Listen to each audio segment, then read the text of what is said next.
Hi, everybody. Hello. The Russian piano is here. So today I have Eddie who will help me to walk through Malcat and how to use it. So, Eddie, do you have any experience with using Malcat? I think you have used it previously, right? When we did the DEF CON talk. Yeah, so we both use Malcat. You use it a lot more than I do. I've used it a few times, so this will be super interesting to kind of go through it. Most of the experience I have is with P Studio, but it's going to be cool to learn today. Great. So you mentioned P Studio. I did use P Studio as well before Malcat, and I have been using Malcat for a little bit over a year now, right? And just not to say anything like bad about P Studio. I do like P Studio. It's great, but it doesn't work for me, right? Because when I upload the sample to P Studio, it just takes a little bit of time, like a minute or two, depends on the size of the sample to process the strings and export. And when I found out about Malcat and, uploaded samples there, it just takes it less than 60 seconds to process the files, which was amazing, right? And as analysts, as researchers, we don't have enough time sometimes, right, to triage a sample on a just basic level. So we need a tool like Malcat, which is being able to give you the results as fast as it can, right? So this is great. And let's look at Malcat and how many flavors it comes with.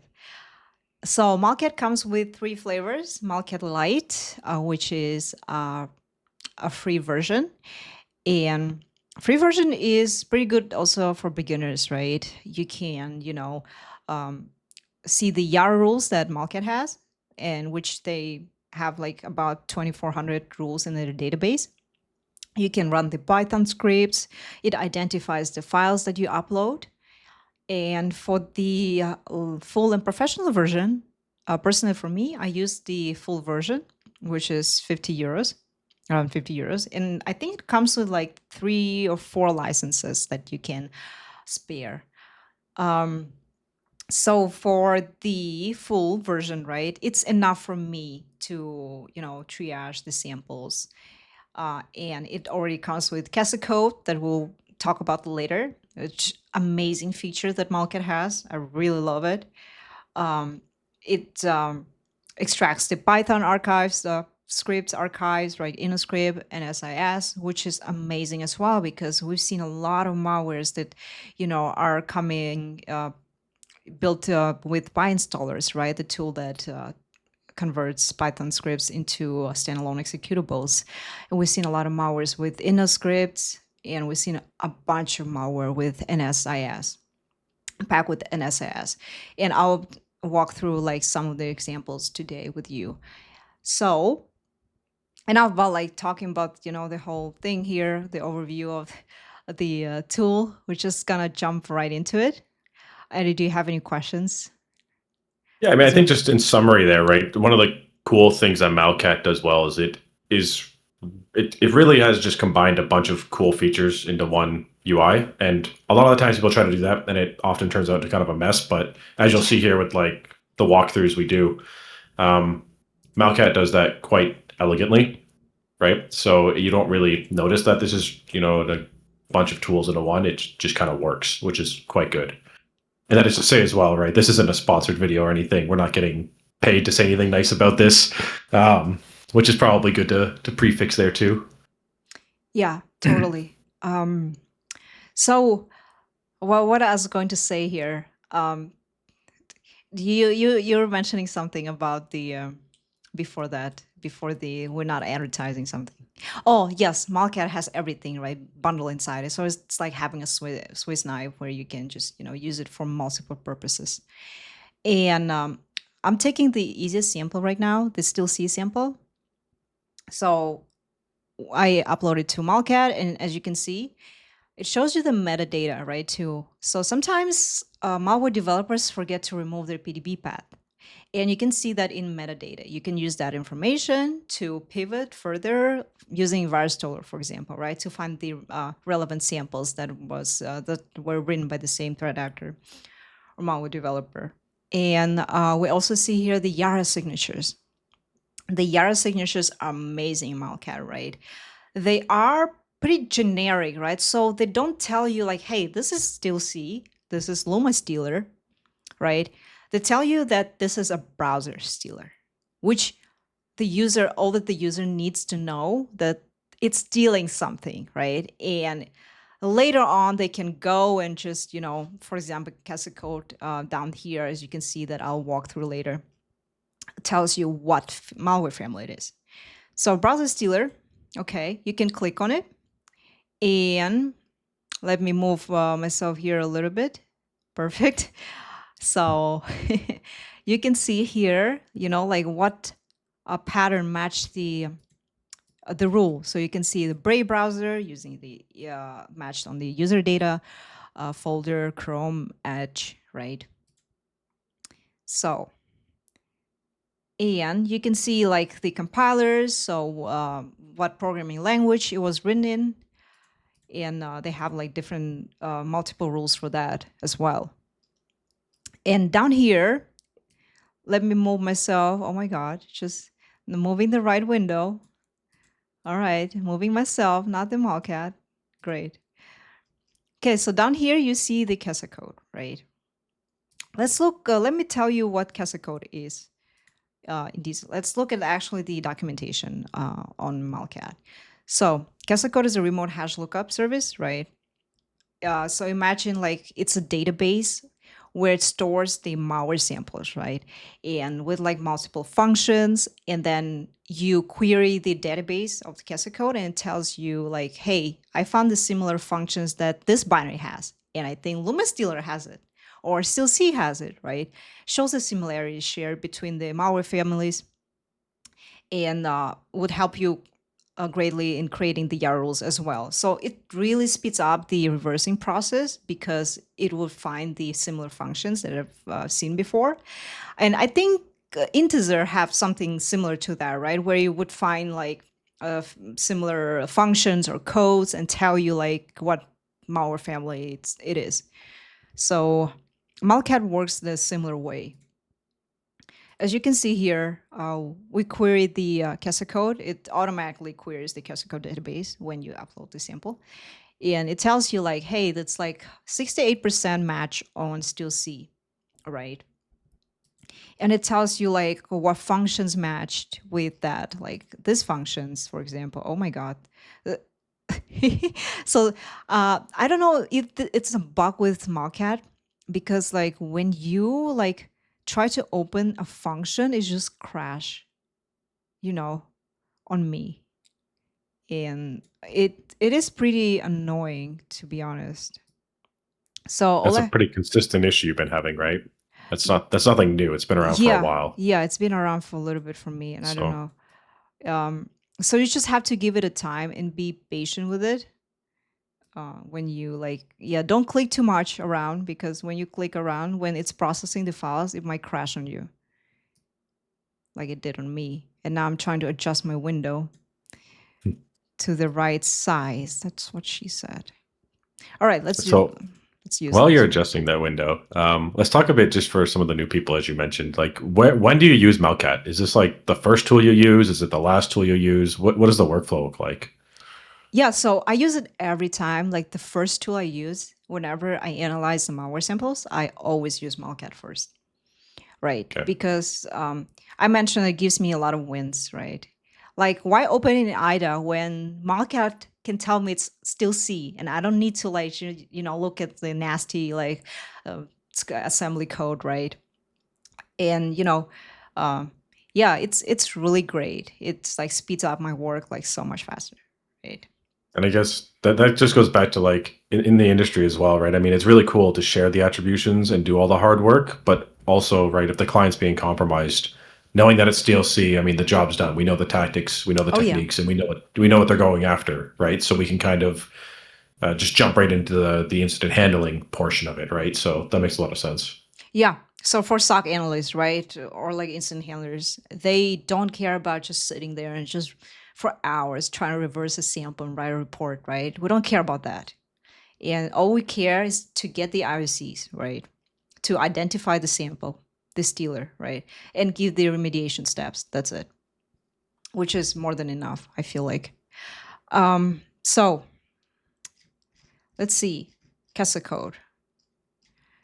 And when you go into strings, I just want to note here that, this is like the newest updated version of Malcat. So before you would have all the tabs here for like summary, structure, symbols, etc. And I would like randomly click, here and there, just because you would see the icons, right? You didn't see like the namings. So it was pretty hard to navigate through. And now they made it much easier, right? You can just actually see like the definitions, what you're looking for. And let's check the strings out. Okay. We see like here's like internet read files. So we already see like the imports, right? We already see like the functionality of the malware itself. And we see the base 64 encoded strings here, a bunch of them. And we're like, maybe they are like encrypted or something, right? It gives us a pretty good idea of what's going on, right? With like internet open URL imports, so we know that it's trying to communicate with the C2 servers. So let's click at the one of the strings, double click. Hopefully Malcat won't crash on me. Let's see. What do we have here? So we have a bunch of strings here, right? And as I already reversed, like still see before, I know that the first string here that comes before the base 64 strings is the RC4. Is the RC4 key, sorry. So let me show you something. We're going to copy bytes with the right click, right? And choose one of the strings here to try to possibly decrypt it.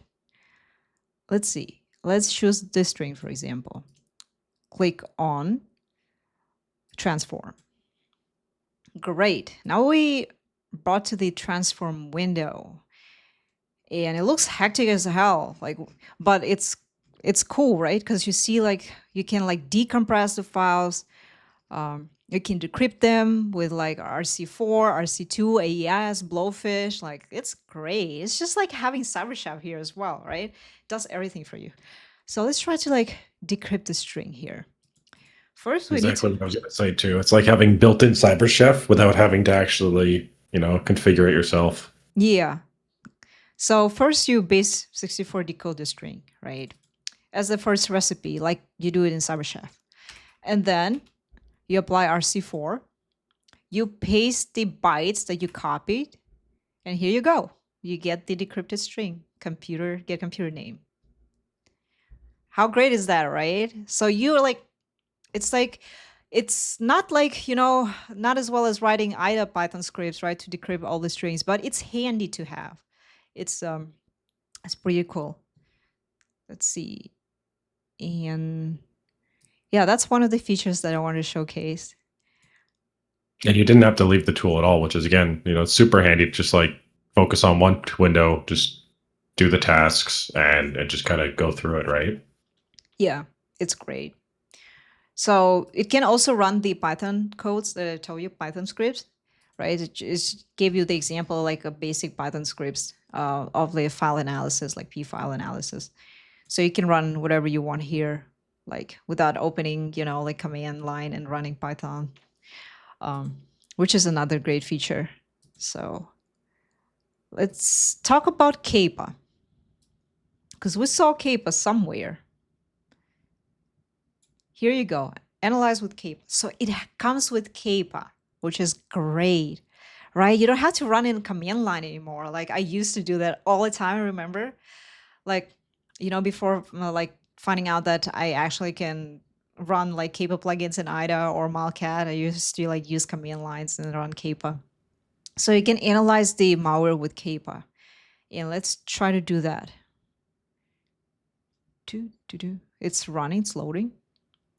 And just for the context too, right? Kappa is the capability detection open source project by the Flare team, right? For those of you who might not know that as well. So super useful tool. basically maps it to the MITRE capabilities. And again, just really helps with like report writing and understanding the tactics and techniques, and kind of, again, getting those quick wins without having to manually map these yourself. I mean, you still have to validate them sometimes, but yeah. Yeah, with basic samples like still see it works amazing. So you see the KPA output here, just like what you would see in command line window, right? So you see the, let's see, enumerate files in Windows, debug messages, terminate process, reference the base64, the hashing. Interesting.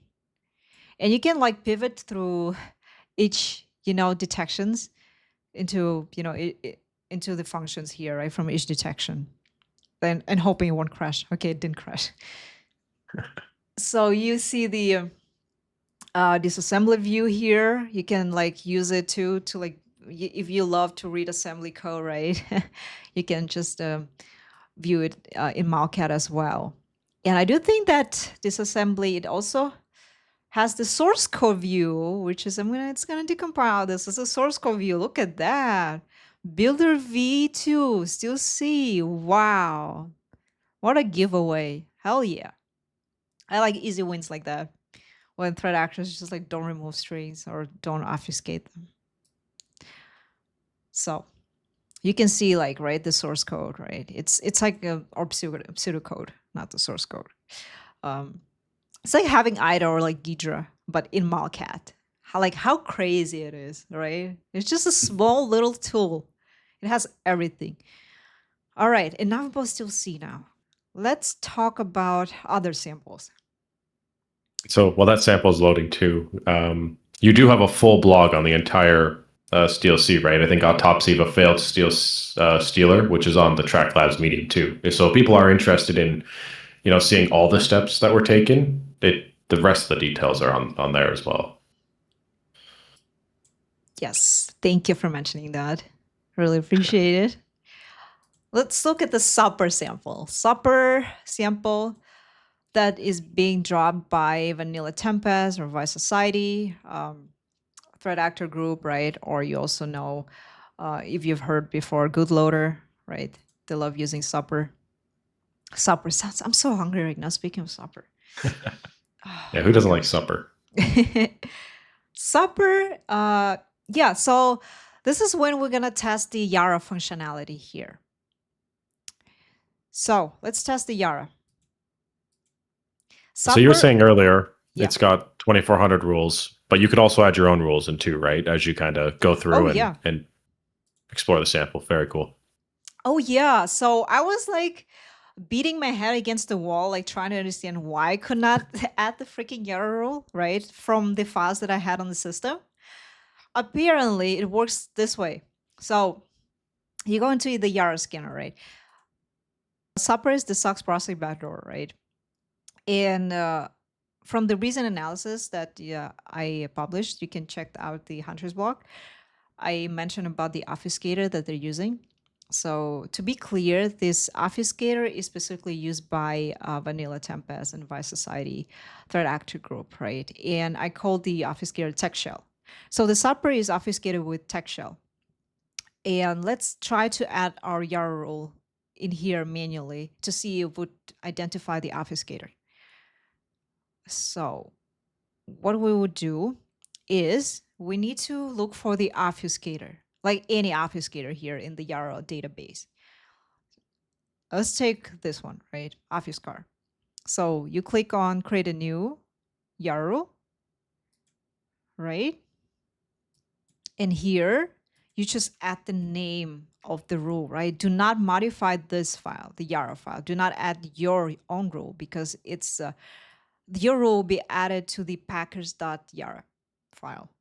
So all you need to do is to name the file, right? Give it the rule reliability. I'll give it like probably 80%. So how much you trust this rule description if you want to. And you click create.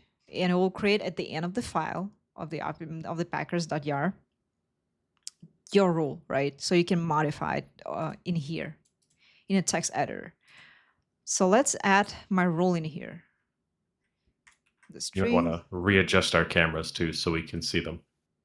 Oh yeah, your face is in there. Get out of here. Yeah, I'm not the Yara rule. Cool. Okay, gonna add the strings conditions here. Amazing. I'm gonna save it. Cool, saved. Now you see the pop-up here, text shell. It worked. And now let's see if it detects it. Go to the summary, and here you go. And that ran it in real time as well. That was pretty cool. So you didn't actually have to do anything. As soon as you saved the file, it reran the Yara rules Yeah. and detected it instantly. So you could almost like just use this as your IDE. I'm moving the wrong windows here. I'm supposed to move your face over here again. My face over here. God damn it, it's so annoying. First time streamers, apologize. Okay, so you can see like what rule it matched, right? It matched 3 patterns that I created for the Yara rules. Also, just like a little bit of, like a little bit of an advice I would want to say. I have to move my face again. God damn it. Always like comment the opcodes, right? Always comment the like the string 1, string 2, string 3 whenever you create Yara rules. So you know what you created the Yara rules for, what those opcodes are for, right? For yourself at least. Like if you want to upload it to like VirusTotal and you don't want like them to see the functionality, fine, but just create it for yourself. Because I do not remember what those opcodes are for right now. Yes, as a side note. Cool. All right, we need to move faces back again. Puzzle, Check in the puzzle. Hunter's blog to see if you documented it there, but I'm not seeing it there either. Yeah. See, I'm trying to be sneaky so nobody can steal the rules. Just kidding. Or like understand the functionality, right? Because threat actors sometimes they read your Yara rules, right? And they fix their binaries. So which is annoying. But you would think like they would know how to search for opcodes in their own binary. I don't know. Let's see. So we've looked at the supper. Great. Now let's move to the tea time. Let's look at this sample. Remember when I said you can get easy wins sometimes with Malcat, right? It's just not about still C. See, this is the PDB path here, right? So you already kind of like know the functionality. And then you see also the exports, the module name, like proxy DLL. So this is another proxy backdoor. Like, come on, guys. And you can use the path, right? The PDB path to search on VirusTotal again, like to find more samples.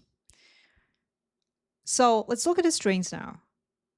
And guess what? The strings are not obfuscated. Immediately, you could just start Immediately seeing you the see C2s right there. the C2s. Exactly.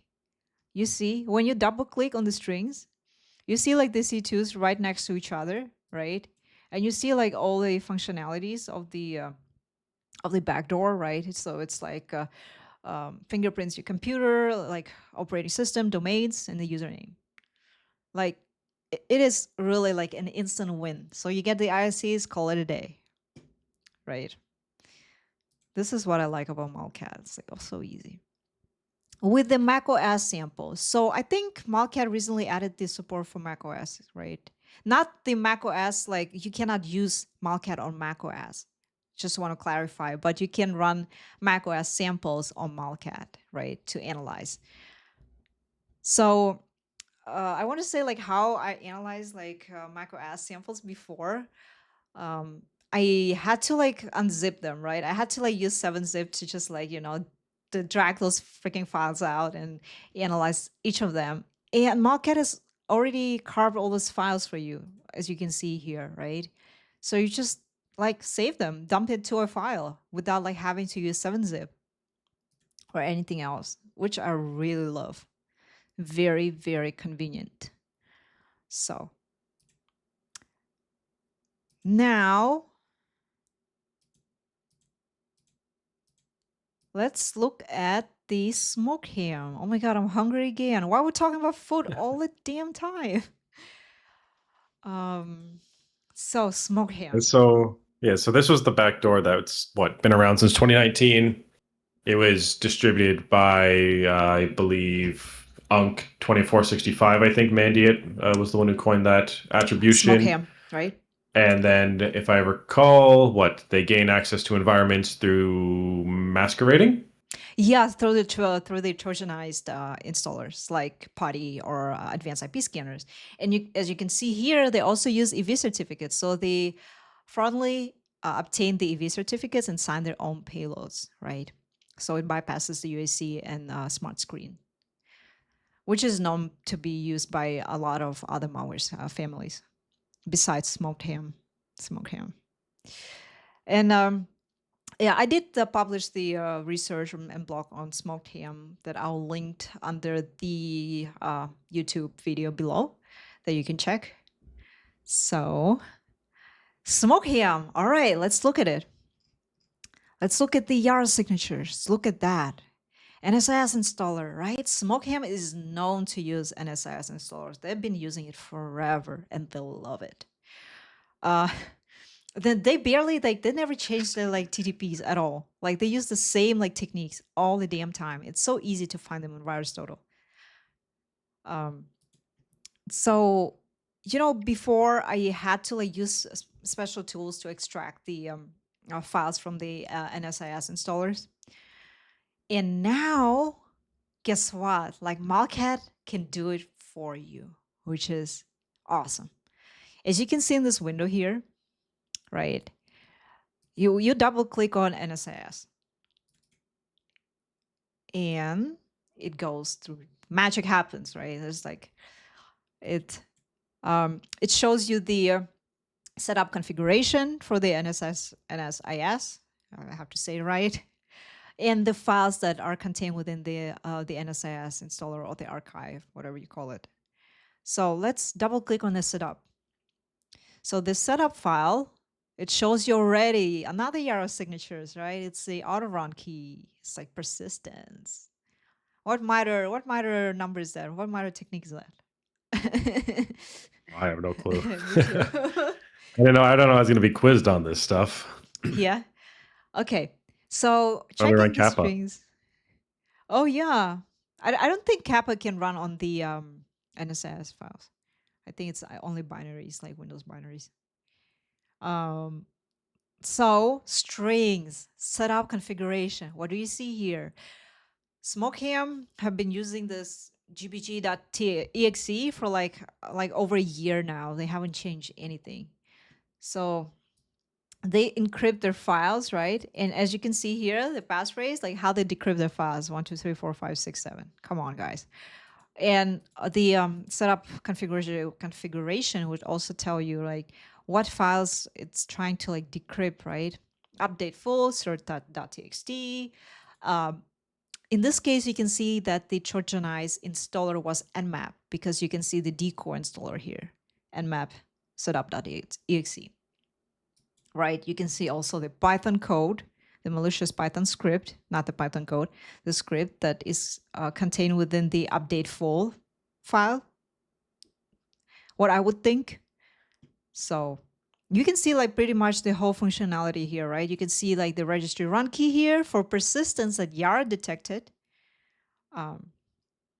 So a lot of like functionalities. You can literally do malware analysis from just looking at the setup configuration and just, go back to the infected host and be like, I know where to find that bad guy. Like I bet you I can go now and find it and remediate it instantly. I don't have to like freaking try to like run it on sandbox and wait for like 15, 20 minutes, right?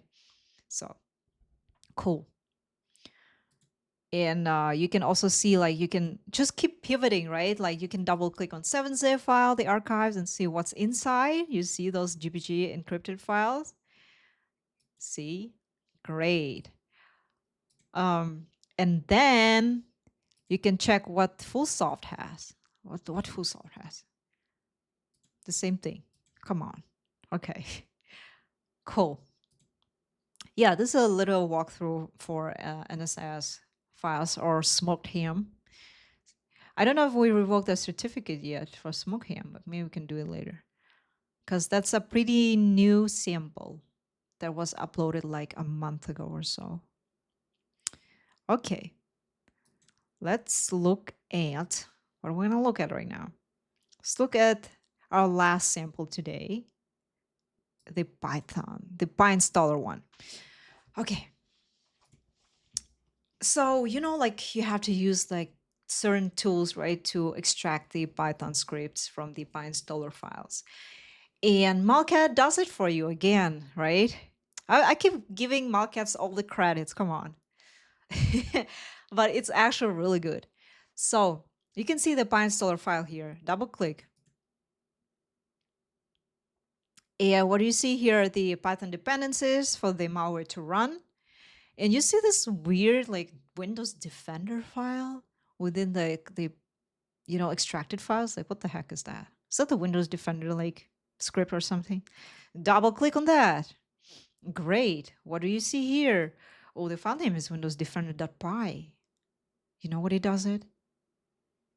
Does No, it you're like going to tell remove me the though, aren't malware you? from your endpoint or something? Or scan your endpoint with Python? Well, I mean, obviously they're good guys. They're going to enable Defender for us, right? Yeah. So this is I work on the case, right?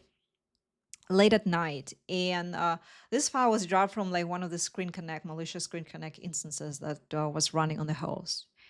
And I couldn't bother to just try to grab different tools to extract the Python scripts. And I used Malcat. Guess what? Instant win. So check the strings. Startup. Damn, that's another persistent here again, right? You can see the real name of the file. You can see what it's doing. Setup persistence. Like threat actors, they don't even care about like naming their functions like somehow, somewhat differently. So you can see the key log, and you can see this like the key log file located under the C drive, right? So this is how we triage it. This is how I know, like, hey, it probably records all the keystrokes under the C drive, under the log file, right? So I went there and checked the file, like, hell yeah, it is in there, and deleted from the customer's environment, right? So you can see it's like a lot of mentions about for the key logging capability. It's like keyboard, um, keys, strip, not the kind of strip you're thinking about. And a lot of, sorry, No like this. comment. So, Yes, sir. so it's pretty cool. I mean, like the 5 samples we looked at here, like you basically covered the entire gambit of like stealers, right? We have Python, Mac, DLC with its unique Unique base 64 encryption. yeah, and you've not even left this tool. And like every time we load a new sample, like I'm just thinking, like you analyze one of the samples faster than like my IDA database loaded sometimes. Like that's how fast you're going here. It's pretty crazy. I love this So comment. Thank you. Thank you. It's all Malcat, actually. Give all the credits to Malcat people and developers. It's really cool tool.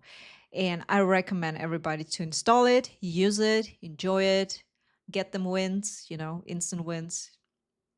And yeah, kick them threat actors in the ass. But if you have any questions, you can always find us on Twitter, DM me. My DMs are always open. Just need to follow me, I guess, to be open. But anyways, yeah, I will chat with you later. So I hope it was very helpful. So was it helpful for you, Eddie? I'm I'm almost positive people are going to find value in Eddie's this. probably falling So asleep. So okay. All right. Bye. bye.